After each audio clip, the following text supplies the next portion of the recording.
সৃষ্টিজীবের মধ্যে ক্ষুদ্রতম একটি প্রাণী, নাম তার মশা।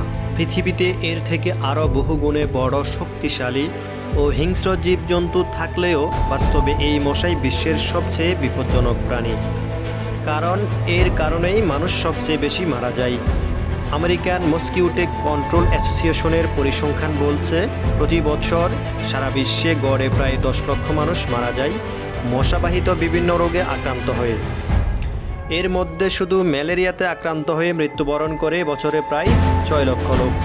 এছাড়াও আমরা জানি মশা আমাদের রক্ত খেয়ে বেঁচে থাকে, কিন্তু মশার রক্ত খেয়েও যে অন্য কোনো প্রাণী বাঁচতে পারে সেটি কি আমাদের জানা আছে? আবার সব মশাই কিন্তু আমাদের শরীর থেকে রক্ত শোষণ করে না। রক্ত শোষণ করে কেবল স্ত্রী মশা।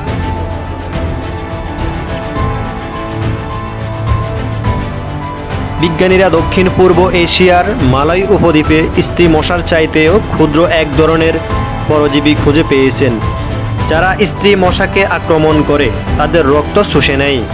আর আশ্চর্যজনক হলেও সত্য, মশা সম্পর্কিত বিস্ময়কর কিছু তথ্য পবিত্র কোরআনে তুলে ধরা হয়েছে আজ থেকে প্রায় ১৫০০ বছর আগে। সূরা বাকারার ২৬ নম্বর আয়াতে বলা হয়েছে, আল্লাহ কোনো বিষয়কে স্পষ্ট করার জন্য মশা বা তদর দ্বারা উপমা দিতে লজ্জাবোধ করেন না। বস্তুত যারা মুমিন তারা নিশ্চিতভাবে বিশ্বাস করে যে তাদের পালনকর্তা কর্তৃক উপস্থাপিত এই উপমা সম্পূর্ণ নির্ভুল ও সঠিক। আর যারা কাফের তারা বলে এরূপ উপমা উপস্থাপনে আল্লাহর উদ্দেশ্যই বা কী ছিল। এই দ্বারা আল্লাহ তাআলা অনেককে বিপদগামী করেন, আবার অনেককে সঠিক পথ প্রদর্শন করেন। তিনি অনুরূপ উপমা দ্বারা অসৎ ব্যক্তিবর্গ ছাড়া অন্য কাউকে বিপদগামী করেন না। এই আয়াতে মশার জন্য বাউদা শব্দটি ব্যবহৃত হয়েছে, যা মূলত স্ত্রীবাচক শব্দ, অর্থাৎ আয়াতে মশা বলতে নারী মশাকেই বোঝানো হয়েছে। সালে বিজ্ঞানী এফ.ডব্লিউ. এডওয়ার্ডস দাবি করেন, দক্ষিণ পূর্ব এশিয়ার মালয় অঞ্চলে এমন এক ধরনের পতঙ্গ পাওয়া গেছে যারা মশার থেকে রক্ত খায়। তিনি এই প্রাণীটির নাম দিয়েছেন কুলিকুইডস অ্যানোফিলিস। দর্শক, আয়াতে বলা হয়েছে মশার মতো ক্ষুদ্র সৃষ্টির মধ্যেও মানুষের জন্য আল্লাহর নিদর্শন রয়েছে। কি সেই নিদর্শন? আসুন একটু খুঁজে দেখি। আকার আকৃতিতে ক্ষুদ্র হলেও মশার ভিতরে এমন কিছু রয়েছে যা সত্যি সচেতন, যে কাউকে ভাবনায় ফেলে দেবে। এর মধ্যে উল্লেখযোগ্য কয়েকটি বিষয় হলো, প্রায় 40 কোটি বছর ধরে মশা পৃথিবীতে টিকে আছে। বিজ্ঞানীরা বলছেন ডাইনোসরের বহু আগ থেকে তারা পৃথিবীতে অবস্থান করছে। বিশ্বজুড়ে প্রায় ৩৫০০ থেকে ৩৬০০ প্রজাতির মশা রয়েছে। মশার এক জোড়া যৌগিক চোখের প্রতিটিতে প্রায় শত শত ছোট লেন্স থাকে। মশার নাকের 6টি পৃথক চুড়ি রয়েছে, যাদেরকে আমরা হুল বলি। এদের প্রত্যেকটি হুলের কাজও আলাদা, যেমন কিছু চামড়া কেটে ফেলে, কিছু রক্ত চুষে নেয়, কিছু এনজাইম ছাড়ে ইত্যাদি। মশা তাপ, গন্ধ এবং কার্বন ডাই অক্সাইড ব্যবহার করে টার্গেট শনাক্ত করতে পারে, যা অনেকটা সেন্সিং এর মতো কাজ করে। তাই প্রায় 18 ফুট দূর থেকেও তারা টার্গেট ঠিক করতে পারে। মশা যখন আমাদেরকে কামড় দেয় তখন সেলগা নামের এক ধরনের রাসায়নিক ব্যবহার করে, যা অনেকটা অ্যানথেসিয়ার কাজ করে, যাতে আমরা ব্যথা টের না পাই আর রক্ত জমাট না বাঁধে। সব গ্রুপের রক্ত কিন্তু মশারা সমানভাবে পছন্দ করে না। গবেষণায় প্রমাণিত, মশারাও গ্রুপ রক্তদারীদের বেশি কামড়ায়, বিশেষ করে ও পজিটিভ। মশা সেকেন্ডে প্রায় 500 বার তাদের ফাঁকা নাড়ায়। মানুষের মৃত্যুর জন্য সবচেয়ে দায়ী প্রাণী মশা।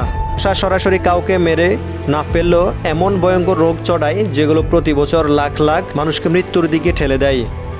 সবচেয়ে বিপজ্জনক রোগ হলো ম্যালেরিয়া, ডেঙ্গু, জ্বর, seeker virus, chikungunya, West Nile virus, filaria, yellow fever ইত্যাদি। দর্শক, এবার আসুন সাইলেন্ট কিলার বা নীরব ঘাতক নামে পরিচিত মশা আসলে কতটা কিলার তার একটা তথ্য জেনে আসি। ধারণা করা হয় প্রতি বছর প্রায় 50 থেকে 250 জন ব্যক্তির মৃত্যু হয় বাঘ আর সিংহের আক্রমণে।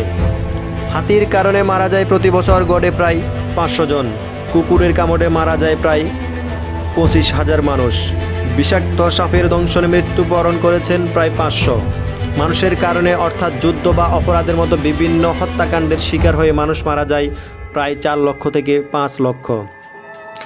আর মশার মোড়ে রোগ আক্রান্ত হয়ে মারা যায় বছরে প্রায় 10 লক্ষ মানুষ। এক সময় কেউ কেউ প্রশ্ন করত, মহাগ্রন্থ আল কোরআনের মতো এত বড় আসমানি কিতাবে মশার মতো এত ক্ষুদ্র বস্তুর উপমা কেন দেওয়া হয়েছে? এটা যদি সত্যিই আল্লাহর কালাম হতো তবে এতে এমন তুচ্ছ জিনিসের উল্লেখ থাকতো না। দর্শক, মশা তুচ্ছ বা ক্ষুদ্র হলেও কতটা বিচিত্র আর ভয়ঙ্কর বুঝে গেছেন নিশ্চয়। সেজন্যই মুফাসসিরগণ তাফসিরের কিতাবে লিখেছেন, সূরা বাকারার এই 26 নম্বর আয়াতের মাধ্যমে 7টি বিষয়ের প্রতি বিশেষ গুরুত্ব দেয়া হয়েছে বলে আখ্যা করেছেন। 1. মশা সৃষ্টির মধ্যেও মানুষের জন্য আল্লাহর নিদর্শন রয়েছে। 2.